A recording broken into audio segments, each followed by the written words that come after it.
Mahilig ka ba makinig ng music habang nagbibiyahe? O bandin yung magkismesan ng partner or jowa mo? Ito kailangan mo. Unbox muna natin. Ito nga pala ang HBA Helmet Intercom. Sobrang laking tulong nito habang nagbibiyahe tayo.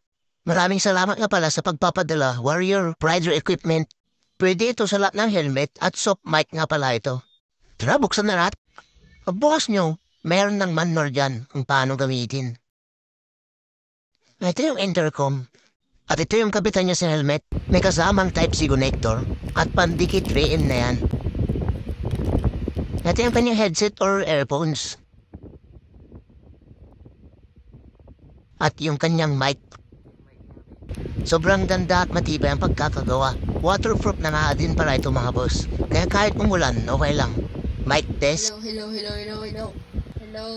Bluetooth connect naman natin para ma-sound test. O, diba mga boss? Sobrang linaw, rinig na rinig. Ang ganda. Hindi mo na kailangan magsuot ng earphones o kaya airpods dahil meron na to. At hindi na kayo magsisigawan ng backride or partner mo habang nasa biyahe. Sa susunod na video na lang kung paano i-install sa helmet mga boss. Kung kailangan nyo nito, nasa yellow basket lang. Peace!